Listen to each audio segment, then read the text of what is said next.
Hello, welcome to my home. My name is Jackie, and I have a box. So this box is small. It's small. It's this one, and this one came from South California, and it is a Goodwill purchase, but from their.com, not from the shop goodwill.com, but from their um, eBay store. It's the shipping's it's cheaper. Um, and I don't like their .com anymore. Their shopgoodwill.com has become so the shipping is so ridiculous. Um, and they have advertisements now, which is fine. So you have to pay for your upkeep somehow, but um, yeah, but I don't have to shop there. So this is how it was packaged. So if you know, you know. This is not the most glamorous of conditions, guys, but it was perfect for me. So let me show you. Now I normally don't buy this colorway. This is the black and tan. I normally go with the blue and tan. That's my go-to. But when you find gems, you just take them in any way you can. And I found them this way.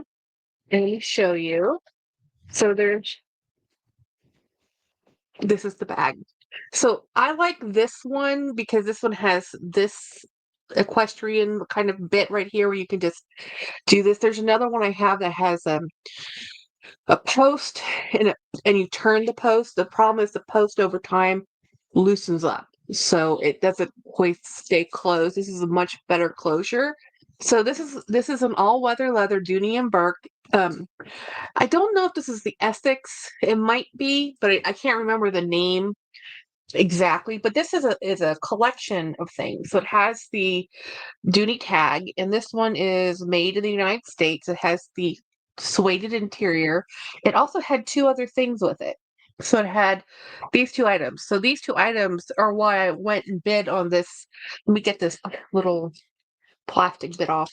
This had a tracking number of some sort, internal probably.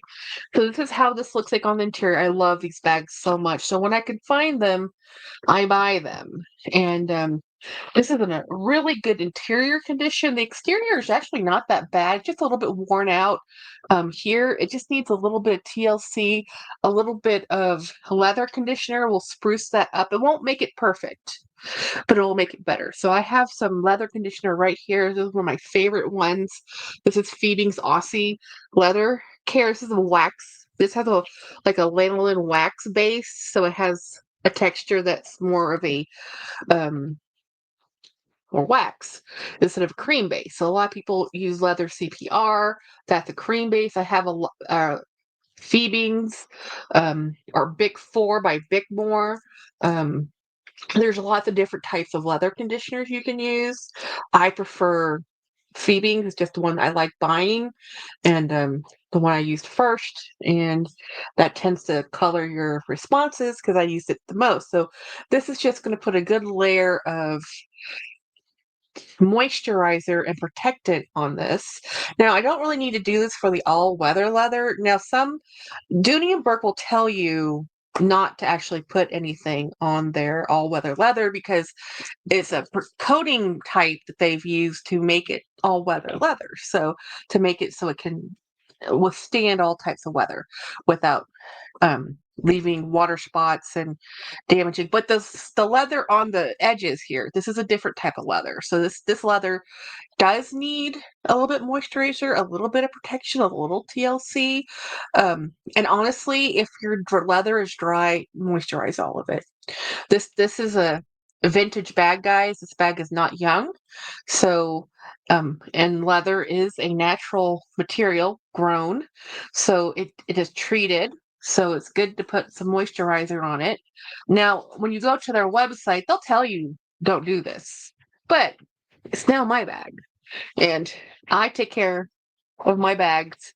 And I want to make sure that this stays nice and shiny and perfect. And you see how much that improved just by doing that. So it's not going to look that awesome when it dries down. It's still going to look great, which is why I love this type of leather conditioner. I'm putting some moisturizer on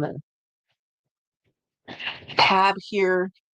So this is going to be an awesome bag to have. And I do have this in white. I think I also have it in blue. This is my first one in black. Black is not normally a color I gravitate towards because my family has always been all black. They love wearing all black clothes, black bags, white clothes. They're just all obsessed with the color black. So I naturally rebelled and went the other way. So I was like, nope, no black for me. I went to navy. Navy is my color of choice for bags. It's what I prefer. It's still what I prefer. I love navy bags. I just think blue is my favorite color. As a kid, I think we always say pink and red. And for me, for a while, yellow was one of my favorite colors as a kid. Yellow's not the best color on me. It's still one of my favorite colors. I just like color. I like color. I just don't like black. My cousin still to this day will only wear black. My girl, it's like you don't have to work in a theater. She doesn't work in a theater. She does. She's now grown to like brighter colors a little bit, but still all her handbags are black leather. She's a Chanel girly through and through, and she wants that quilted Chanel bag. I think she has a Louis or two, but I think she's really a Chanel girl through and through. She has a couple Longchamp bags, but she was always wearing a black or white growing up when we were growing up, and it was like, oh, another black bag, another black wallet, another black whatever. So I've always been against buying and wearing black. But now I'm branching out. I do have my fair share of black bags now because they do match everything. I can't lie, they do match everything. But I love contrast, which is why I'm always going to pick a bag like this that has black and brown. I do have one or two black on black items because I have branched out since I started doing this. Now I'm going to close this lid. This is how much I've used of this. This is a 15 ounce container. I have been using this for a very long time, and I use it on every type of leather that I'm able to use it on. I have ruined a bag or two because I've used it on the wrong bag, but in general, so this is an eyeglass case, which I think is awesome. You don't see these very often anymore. So this has a textile lining. The lining's coming off a little bit on the interior. I don't care. This is for sunnies. This is an awesome little thing to have. I love to look at the teeny tiny little duck. These are the accessories I don't see anymore. And I think people still wear sunnies. I do. So this is a wallet. Let me get some of that dust off. It came out. The dust is free of charge, guys. So here's the wallet. Now, I don't know if these all came as a set or these two came separately that match that, so they put them in a bundle because the color of the condition of these leather is a little bit different. Yeah.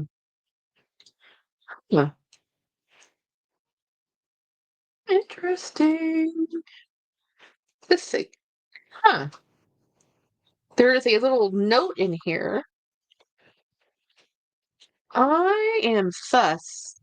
Carly Ann Martone. Huh. So this belonged to Carly Ann Martone.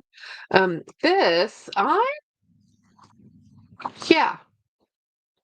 I don't think these two items are actually authentic, guys. I think these two are sus as all heck. This does not feel, the leather feels, no, it has the right hallmarks. It's just old, guys. Look, this hallmark, you don't see it very often. Dooney and Bourke made in the USA. This is just an old wallet, and this is just an old item. Yeah, the Dooney registration. You just don't see these very often. Yeah, no, and the leather's a lot thinner than the leather they use today when it comes to their wallets. Of course, it could just because it's old and it's been used. Like it has a checkbook section, which, I still have a checkbook, believe it or not. I even have a Louis Vuitton checkbook. So this could come out if you don't want to have the checkbook in here. So this could be a money slot, money, cards. This is also, of course, for your driver's license and ID. I always like these inserts. And then this looks like this may or may not have had a leather strap to go through it. It would be like a wall on chain, or it could have been some other thing to hold in here, but not too shabby, guys. I'm gonna do some cleanup on this poor thing because this has, a pen, a location for a pen. Because if you have a checkbook, you want to be able to write a check out, right? This is neat. I like this little pocket right here. So this is a cool little blast from the past. Just look in the Yep, definitely held pennies. You can see with the green. It's a green in there. It's from pennies and copper and oxidation. So anyway, these are cool. These are just fun to have.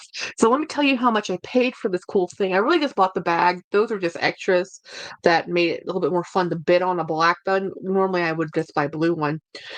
So let me take a look at my history. So my purchases, I ordered 46.54 was the bid price, I think. Is that the bid price or the total price? No, the bid price was 34.99. And then tax was 3.55, shipping was $8. It was 46.54 for that bag all day long. Super awesome. I love it.